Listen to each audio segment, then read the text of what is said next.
So, the strategy revolves around one key concept: liquidity. But what exactly is liquidity? In simple terms, they are areas where pending orders are placed in the market. Let's break this down with a practical example.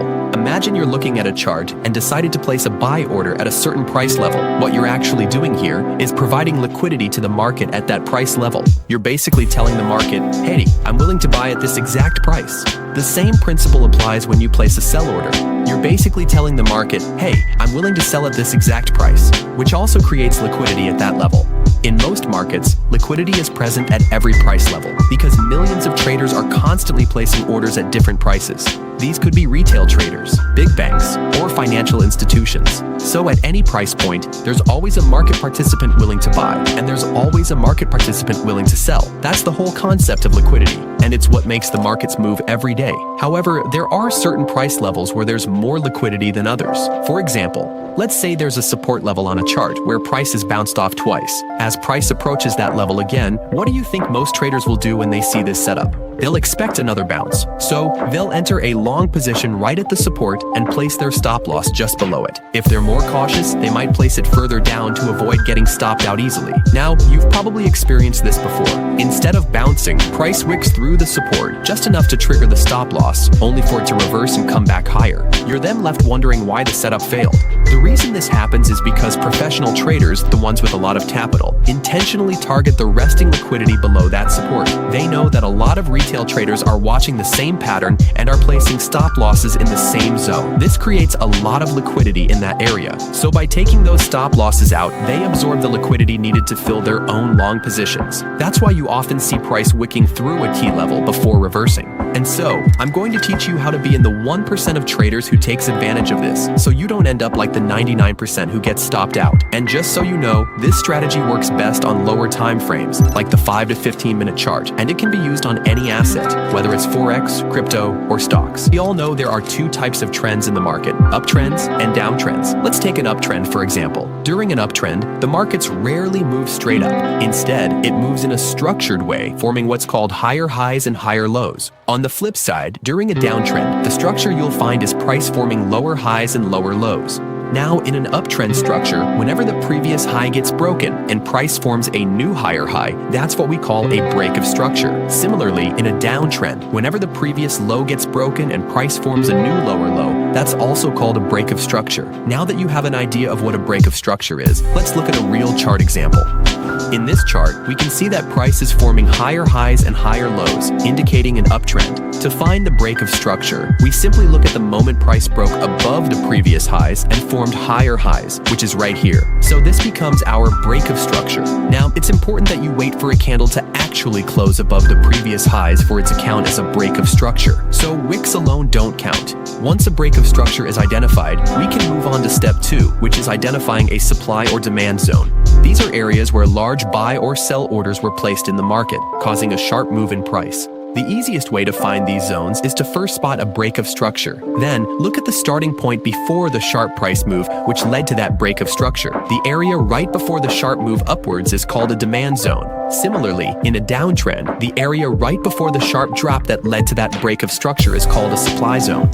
Returning to our original example, since we've already identified a break of structure, finding the demand zone becomes easier. We look at the area right before the sharp move that led to that break of structure. In this case, price began its sharp move upwards at this point. To mark the demand zone, highlight the last candle right before that sharp move. Use the rectangle tool to draw a zone from the candle's low to its high. This marked area becomes our demand zone.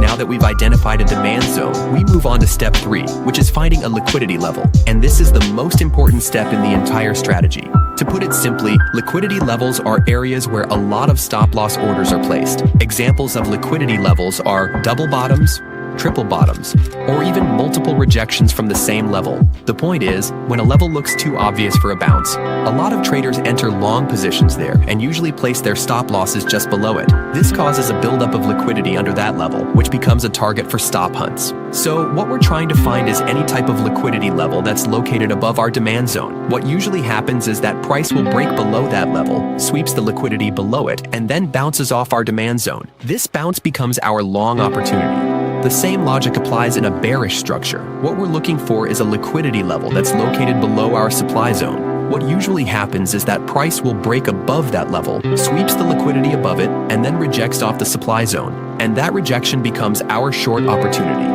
Now back to our original example. Since we've already marked our demand zone, the next step is to find a liquidity level sitting above it. And here, we can see that price formed a double bottom, rejecting the same level twice, which creates a pool of liquidity below that level.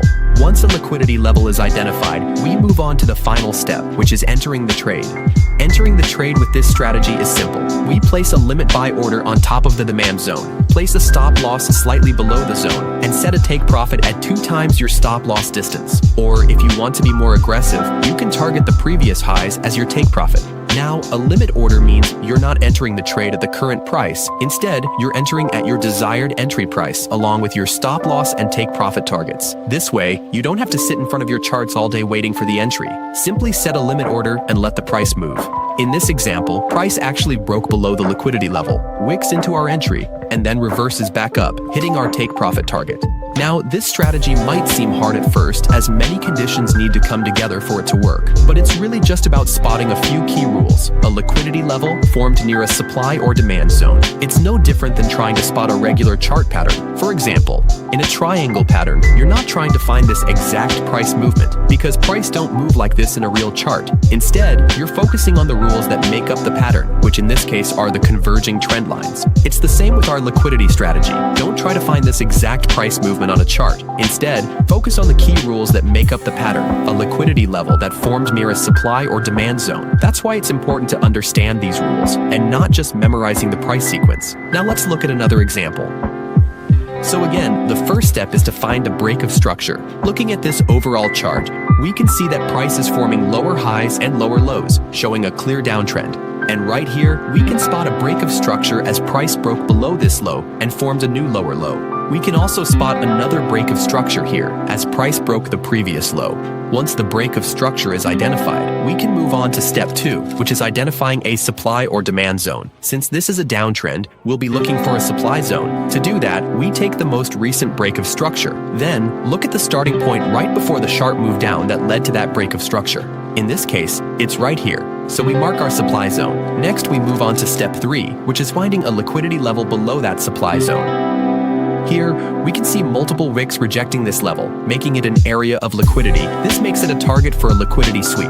So we now have a supply level with a liquidity level sitting right below it, making this a valid liquidity pattern. Now we can move on to step 4, the final step, which is entering the trade. Since this is a downtrend, we're looking to short the market, meaning we make a profit if price goes down. For the entry, place a limit short order at the bottom of the supply zone, set a stop loss slightly above it, and set a take profit target at the previous lows. Then, simply let the trade run. In this example, price sweeps the liquidity level, hits our entry at the supply zone, and then rejects downward toward our take profit. So this is one of the most powerful strategies you can learn, and it's the exact same one that helped me earn $500 per day just by finding this one setup daily on lower time frames, like the 5 or 15-minute chart. The best part? It works on any asset. Sometimes I use it on Forex, crypto, or the stock market.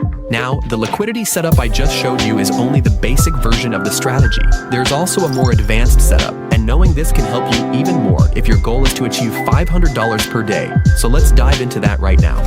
The way this setup works is, first, just like in the basic version, we start by identifying a break of structure. This allows us to mark a supply or demand zone by looking at the initial sharp move that led to the break. The key difference in this advanced setup lies in the liquidity level. Instead of being a typical rejection pattern, like a double bottom or triple bottom, the liquidity is formed by another demand zone instead, created from a second break of structure. However, this second zone must be a minor demand zone, slightly different from the major zone found below it. So, how do we know whether a supply or demand zone is considered major or minor? Simple.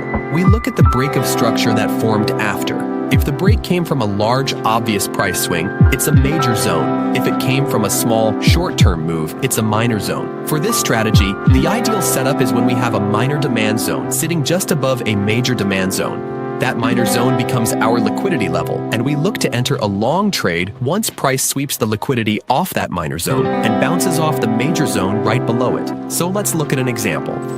In this chart, we can see that price is forming higher highs and higher lows, clearly in an uptrend. Right here, we see a break of structure, which means we can draw our demand zone at the initial move before that break, which is right here. Now if we look closer, we can also spot another break of structure just above, meaning we can draw another demand zone before the initial move that led to that break.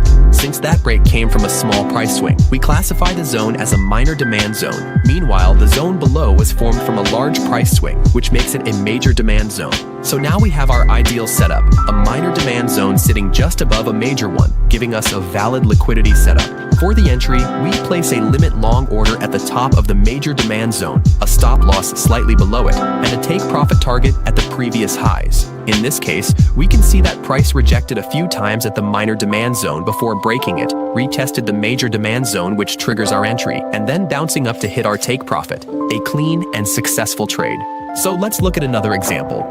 In this chart, we can see that price is forming lower highs and lower lows, clearly showing a downtrend structure. There are also multiple break of structures that could be identified, but we'll focus on the most recent one, which is right here. From that break, we take the initial move that led to it and draw our supply zone. Looking closer, we can also spot another break of structure that came from a smaller price swing. This lets us draw a second supply zone, and since it was formed from a smaller move, we classify it as a minor supply zone. In contrast, the zone above was formed from a larger price swing, which makes it a major supply zone. At this point, we now have a minor supply zone sitting just below a major supply zone, giving us a valid liquidity setup. So for the entry, we place a limit sell order at the bottom of the major supply zone, set a stop loss slightly above, and target the previous lows for take profit.